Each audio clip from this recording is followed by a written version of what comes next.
O programa Trabalho Legal está no ar e nesta edição você vai ver como é trabalhar em uma empresa em que os familiares são patrões e empregados. Como ficam os dois lados dessa delicada questão. A Comissão de Minas e Energia da Câmara dos Deputados realizou audiência pública para debater a venda da Liquigás Distribuidora, subsidiária da Petrobras, que atua na comercialização, engarrafamento e distribuição do conhecido gás de cozinha.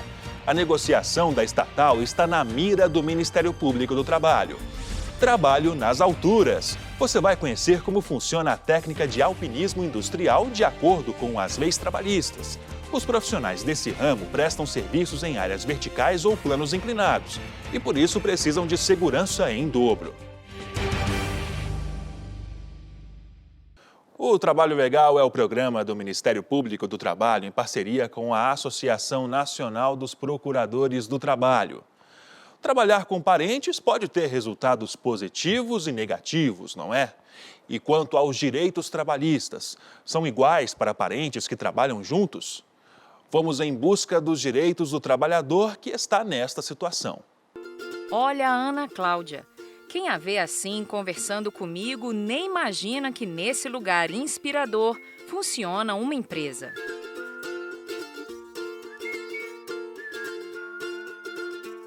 Sem dúvidas, o local é lindo. Mas o que não falta por aqui é trabalho. Estamos falando de uma empresa que atua na área de eventos há 30 anos. E para dividir tantas tarefas, eles optaram por funcionários bem próximos. A família Graça Couto trabalha junto. Começou com a nossa mãe, conhecida por Risa Graça Couto, que sempre teve uma maestria em receber. Foi crescendo e virou a Casa Colonial, que hoje é o Vila Risa, né? Desde que ela fundou, né, a Vila Risa, a gente sempre trabalhou em família, a mãe com os filhos. E a gente deu continuidade, ela faleceu muito jovem, e eu, meu irmão e a minha irmã demos continuidade e mudamos o nome para Vila Risa. E na hora de pôr a mão na massa... É muito bacana, porque no lado profissional, cada um vai se dedicar ao que está sendo feito naquele momento. Então, cada irmão vai estar fazendo aquele atendimento voltado para um assunto determinado. Então, eu acho... E depois a gente pode se reunir e conversar sobre todos os assuntos, porque no fundo, depois de todos esses anos, todo mundo entende um pouco de cada assunto, né? Pela própria experiência do negócio, a gente acaba se setorizando. Eu fico mais com a parte, vamos dizer, de recursos humanos, né? Contratação de funcionário, parte contábil, contas a receber, contas a pagar. Agora, em uma família podem existir empregadores e empregados ao mesmo tempo? Então, na iniciativa pública, não. Você não pode ter um membro de sua família, por exemplo, um deputado hoje federal, estadual, ele não pode indicar um membro da família para trabalhar no gabinete dele, por conta do nepotismo. Nepotismo. De acordo com o dicionário, nepotismo é favoritismo excessivo dado a parentes ou amigos por pessoa altamente colocada. Na iniciativa privada é diferente.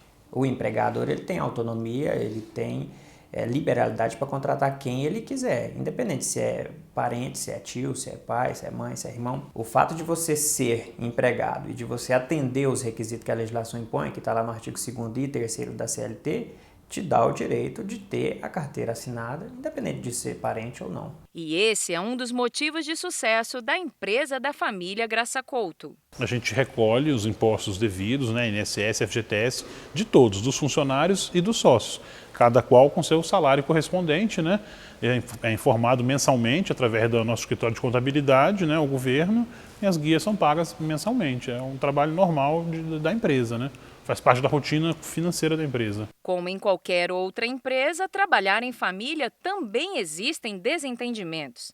Mas ter cumplicidade facilita tudo. Eu acho que a experiência, assim, tem prós e contras. Eu acho que no total das contas é mais positivo em função de você já conhecer as pessoas, você saber como você vai se comunicar, como você vai abordar quando é uma questão mais delicada. Então acaba que a gente consegue interagir melhor até fora do trabalho, tratando dos assuntos da empresa. Acho que isso facilita muito, com certeza. Sem contar na confiança que a gente tem e deposita, né, nos irmãos, nos sócios. A psicologia, como ciência humana, também explica como pode ser trabalhar em família. Seja no ramo corporativo ou em qualquer outro, trabalho é trabalho, não é? E quando envolve nessa tarefa questões familiares, sentimentos. Como fica esse processo? Dr. Otávio Guimarães, que é psicólogo, vai nos ajudar a entender. Dr. Otávio, são muitas emoções? Com certeza, Thaís, são muitas emoções. O que acontece na sua vida profissional, no seu trabalho, acaba interferindo na sua vida pessoal e familiar. E o mesmo também é verdade. O que acontece na sua vida pessoal e familiar interfere no seu trabalho.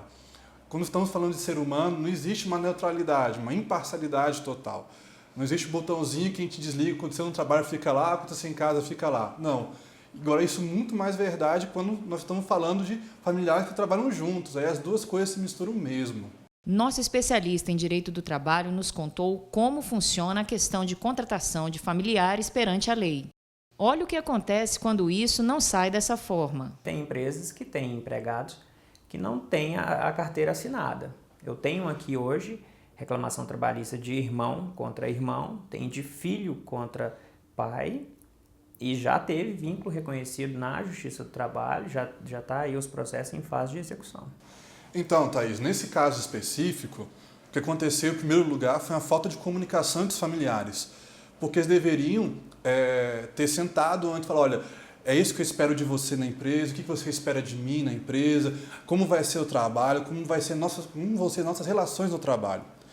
E além disso, tem uma questão legal, que perpassa toda a questão familiar, porque a lei precisa ser obedecida, precisa ser observada acima disso, para não causar mais problemas como está acontecendo agora.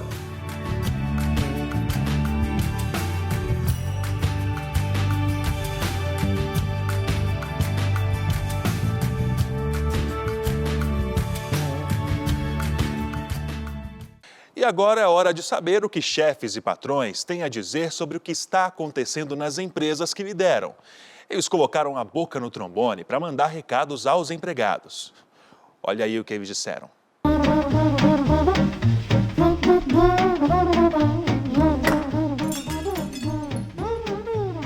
Meu nome é Edmilson, sou encarregado de mercearia e agradeço a minha equipe. São pessoas assíduas, são pessoas dedicadas ao trabalho, são pessoas motivadas e são pessoas que buscam objetivo na vida. Meu recado hoje vai para o meu funcionário Harrison Rodrigues, se dedicar mais, largar esse WhatsApp que atrapalha ele um pouco, sair do Facebook e produzir um pouquinho mais, porque daqui para frente ele vai viver sobre comissões, então vamos correr atrás, que quem não vende não ganha no final do mês. Meu nome é Rodrigo, sou proprietário da Rafu Sushi, queria mandar um recado para meus colaboradores, que sem eles eu não sou nada. Agradeço muito de coração todo o esforço que a equipe tem feito, principalmente em tempos de crise, são muito parceiros. Obrigado, galera, vamos que 2016 já está passando e 2017 vai ser muito melhor para todos nós.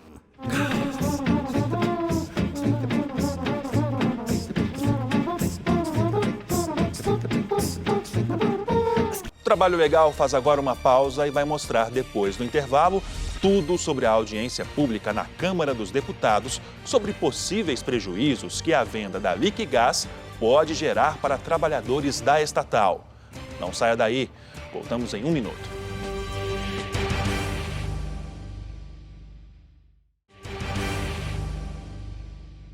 Preservar os direitos trabalhistas dos empregados. Esse é o objetivo do Ministério Público do Trabalho caso a distribuidora Liquigás seja vendida. A negociação pode causar desemprego no setor. A Petrobras iniciou a abertura do processo competitivo para a venda da Liquigás, segunda maior distribuidora de gás liquefeito de petróleo e uma das maiores comercializadoras do chamado gás de cozinha. A empresa está sendo avaliada pelas maiores concorrentes e por companhias internacionais do setor. O tema foi discutido em audiência pública realizada na Câmara dos Deputados. Teve a presença de parlamentares, trabalhadores da empresa, além de representante do Ministério Público do Trabalho, que está monitorando diretamente o assunto. Nós recebemos recentemente, agora em junho, a denúncia da Federação Nacional dos Trabalhadores em Empresas de Comércio de Petróleo e Derivados e autuamos um procedimento de investigação em São Paulo, pois é a sede da empresa Liquigás. Então, oficiamos já a diretoria da Liquigás, a diretoria da Petrobras, para que se manifeste e informe, preste esclarecimentos, e também ao CAD, em relação à concentração de mercado, e a Comissão de Valores Mobiliários. Com a privatização, cerca de 3.200 empregados diretos e 60 mil funcionários de revendas cadastrados pela Liquigás na Agência Nacional do Petróleo podem ser demitidos. Como o caso do Rogério, funcionário da empresa há quase 30 anos, ele também está preocupado com a situação. Preocupa muito, porque hoje, igual falaram lá dentro, a empresa antigamente era a Liquigás, a GIP, então, indiferente disso aí, hoje a empresa mudou muito. Os trabalhadores lá hoje da Liquigás mesmo têm toda a segurança. Então, é preocupado. Então, eu estou falando isso aqui porque eu estou no sindicato, mas eu estou sempre na empresa, eu estou vendo as coisas acontecer, entendeu? Então, eu acho que para os trabalhadores a venda não vai ser bom, não. E Deildo, também funcionário, lamenta a privatização e reafirma que a situação deixa todos os trabalhadores sem rumo certo. O momento dos trabalhadores hoje, no momento, eles estão sem saber o que fazer. E não tem pessoas, somente o sindicato que está apoiando, que foram na porta, fez uma paralisação para ver os trabalhadores que eles achavam. Os trabalhadores estão... no momento eles estão indecisos, entendeu? Porque todos têm famílias, tem muitos concursados que saiu do emprego para entrar na empresa e hoje estão sem segurança. O que eles pedem é que a empresa que tiver de comprar a Liquigás e a Petrobras respeite no momento que eles estão passando, porque cada dia que passa as coisas estão ficando difíceis. Segundo a presidente do Sindicato do Comércio de Minérios e Derivados de Petróleo, além da privatização com a demissão dos trabalhadores, outro fator comprometedor é a falta de segurança dos funcionários. O mercado do gás ele é um mercado extremamente prostituído por empresas que não têm essa preocupação com a segurança, né?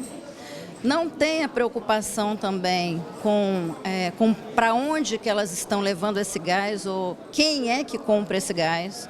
Nós temos situações, por exemplo, em alguns estados, onde as milícias é que fazem o trabalho de revenda de gás. E isso para o trabalhador também é complicado, porque dentro das distribuidoras de gás, muitas vezes entram pessoas lá dentro, milicianos lá dentro, exigindo certas condições dessas empresas que não querem saber e querem vender. De acordo com a procuradora Carolina Mercante, o Ministério Público do Trabalho é contra esse tipo de privatização, principalmente por prejudicar diretamente o trabalhador.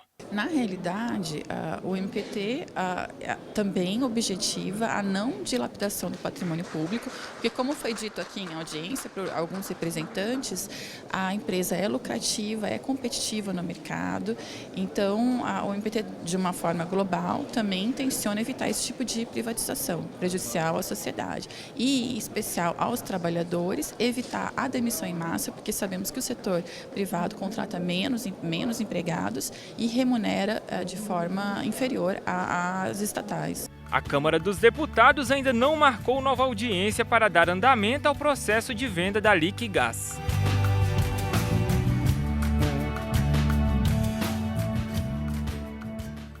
Corregedoria Geral instala sala para avaliar atividades funcionais desempenhadas por membros do Ministério Público do Trabalho.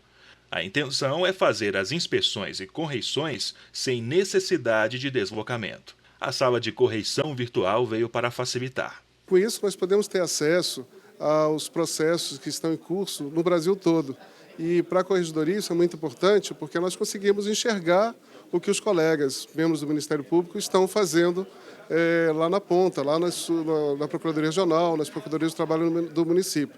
Então, nós rapidamente conseguimos enxergar o trabalho dos colegas e, com isso, nós poderemos gerar estatísticas mais precisas. A sala de correição virtual está localizada na Procuradoria-Geral do Trabalho, em Brasília. As inspeções serão feitas a partir do acesso à base de dados do sistema MPT Digital, que é capaz de agrupar informações em tempo real de todos os procedimentos adotados em procuradorias regionais do trabalho e procuradorias do trabalho nos municípios. O objetivo é aumentar a eficiência das correições, além de garantir economia de recursos, já que não será mais necessário o deslocamento de equipes aos estados. A nova sala conta com 9 terminais conectados ao MPT Digital, que vão dar mais celeridade e transparência ao processo. A transparência é essencial para o Ministério Público. Para qualquer órgão é importante. E a partir do MPT Digital e das ferramentas que a Corregedoria está desenvolvendo, nós vamos aumentar essa transparência. A seguir, alpinistas industriais. Como é a rotina de trabalho de quem passa horas literalmente pendurado por cordas e andaimes do lado de fora dos prédios? Voltamos em 1 minuto.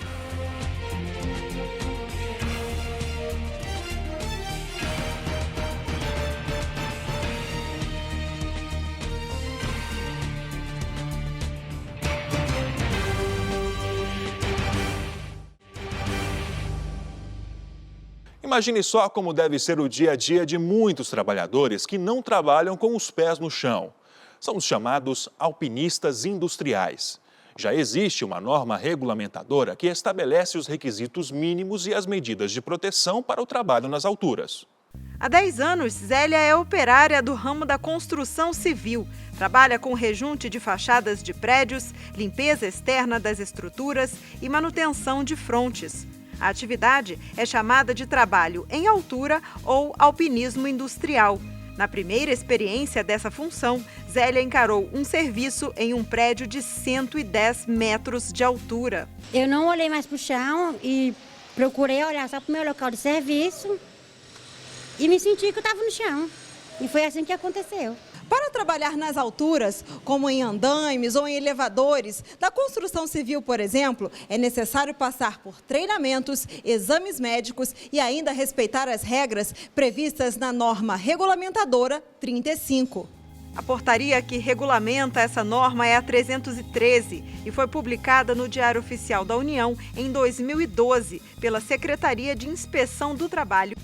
Ela decorre da constatação de diversos acidentes de trabalho nos mais diversos ramos, principalmente na construção civil, decorrente da não observação de procedimentos mínimos de segurança quando da realização de trabalho em altura. Então, dada a gravidade e a intensidade desses acidentes, foi que o Ministério do Trabalho aprovou essa nova NR 35. É considerado trabalho em altura todo o serviço exercido acima de 2 metros do nível do chão, sendo avaliados os riscos de queda. Pela NR 35, somente o operário capacitado e autorizado pode realizar essa função. Então, toda a documentação de todo empregado que vem entrar dentro da construção civil tem que ser os exames para a NR35, que são a acuidade visual, eletroencefalograma, eletrocardiograma, hemograma completo e audiometria. Então, quando a gente vê que todos esses exames estão em dia, eles têm uma periodicidade de serem feitos também, a gente verifica também NR35, que é um treinamento dado, que são de 16 horas, dividido em 8 horas práticas e 8 horas teóricas, para que eles venham ter o entendimento real, da atividade que eles vão exercer. Para a função, os operários devem utilizar equipamentos de proteção como botas, luvas, máscaras e um dos itens mais importantes, os cintos de segurança. Para os patrões, a norma determina, por exemplo, analisar os riscos antes e durante o trabalho para que haja planejamento, supervisão e implantação de ações e medidas de segurança, além de disponibilização de equipe em caso de emergências. Quando acontece algum tipo de acidente, a primeira coisa que a gente faz é isolar o local, deixar que o funcionário fique lá quietinho, porque a gente não sabe qual o nível de lesão que ele vai estar no momento. Então, quanto mais mexer, pior. Então a gente liga para o SAMU ou para o bombeiro para que eles venham. Geralmente, quando é acidente em construção civil, eles vêm de imediato e levam para o pronto-socorro mais próximo que tiver. E realmente, quando eles chegam de ambulância, o atendimento é priorizado. Zélia conta que ao longo dos anos de experiência na atividade, já passou por alguns sustos. A gente estava trabalhando normalmente, de repente o balancinho desceu um lado, a 2 lajes, né? Aí ele controlou. Aí veio os pessoais, tiraram nós dentro do balancinho. Aí a gente não trabalhou mais nesse dia e foi embora. Este diretor do Sindicato da Indústria da Construção Civil do Distrito Federal diz que a criação da NR35 foi fundamental para garantir direitos dos operários. Construção civil é considerado área de risco 3, que ela é classificada de 1 a 4, é um risco alto. E o maior índice de acidentes fatais na construção civil é originado por quedas. Então essa norma veio disciplinar tudo isso, até porque com esses novos equipamentos que vão sendo introduzidos na construção, novos equipamentos de proteção individual e proteção coletiva, então essa norma veio trazer todo um arcabouço para que seja cumprido pelas empresas. O procurador do trabalho alerta como os operários podem denunciar as negligências dos empregadores. A responsabilidade primária, principal, é sempre do empregador. Isso não significa que o empregado não tenha responsabilidade. Claro que ele tem responsabilidade também. Ele deve observar as normas de segurança, sob pena de ser punido pelo empregador. Ainda que o empregador alegue e comprove que foi o empregado que não cumpriu as normas de segurança, ainda assim ele está sujeito a ser responsabilizado judicialmente, porque ele tem a obrigação de fiscalizar. Essa saída de atribuir a responsabilidade ao trabalhador é usual, mas isso não tem respaldo da Justiça do Trabalho, nem do Ministério Público do Trabalho. Estamos sempre atentos, temos inquéritos, termos de compromisso, onde a gente exige o cumprimento da NR35, como das demais NRs. A segurança no trabalho é fundamental e protegida por lei. Lidar com esse tipo de tarefa não é nada fácil. A gente tem a equipe, né, de administração da obra, que toda orientada a sempre que ocorrer um caso de falta nessa questão, né? A gente orientar o operário a usar o cinto ou qualquer tipo de equipamento de segurança, né? E a gente tem uma técnica de segurança específica para esse fim, que quando está na obra, está exclusivamente para isso, né? Então ela fica exclusivamente olhando, observando o trabalho dos operários e orientando caso ela veja algum problema que possa ter, né? Apesar de a construção civil ser um ambiente onde há predominância de homens, a Maria Lucimar garante que são as mulheres que têm menos medo na hora de executar o trabalho em altura. Eu vejo homem falar que não tem coragem de subir onde nós sobe não, né? E nós nunca falamos para os homens que não tem coragem, não. O chefe da Maria Lucimar aprova e elogia o trabalho das operárias na construção civil. Afirma que as mulheres são muito responsáveis quando trata-se da preocupação com a segurança durante a função. Se você pegar uma equipe de 200 operários, né, isso dá o que dá mais de 10% dos operários já são mulheres. Então elas ajudam muito na limpeza, nessa área de rejunte, né? E estão entrando devagarzinho. A gente já teve mulher pedreira, já teve mulher em outras profissões, né, dentro da obra, mas já é um mercado em evidência já. Elas são bem mais cuidadosas, né, com algumas coisas, enfim, para a gente é bom também, né?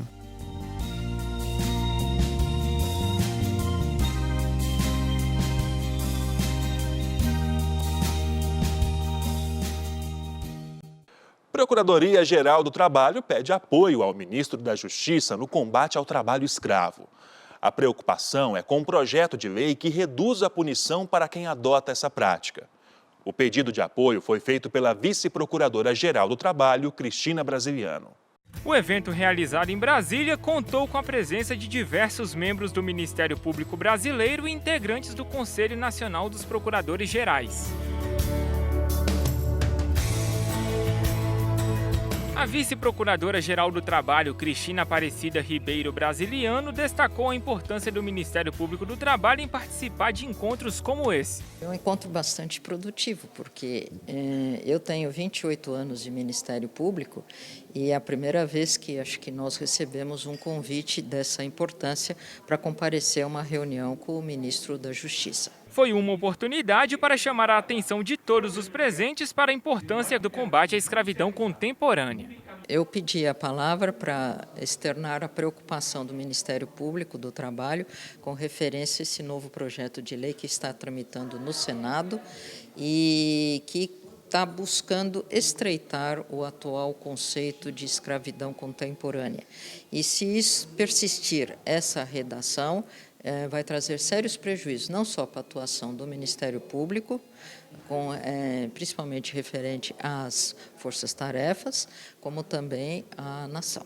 O projeto de lei do Senado é o 432 de 2013, que reduz o crime de trabalho escravo somente em casos de trabalho forçado e servidão por dívida, que são serviços prestados como pagamento de um empréstimo ou outro tipo de dívida. Por isso a preocupação do MPT. Agora, vale lembrar que o artigo 149 do Código Penal estabelece ainda outras duas situações em que fica caracterizado o crime: casos de trabalho em condições degradantes e sob jornada exaustiva. O ministro da Justiça, Alexandre Moraes, garantiu apoio às demandas dos membros do Ministério Público.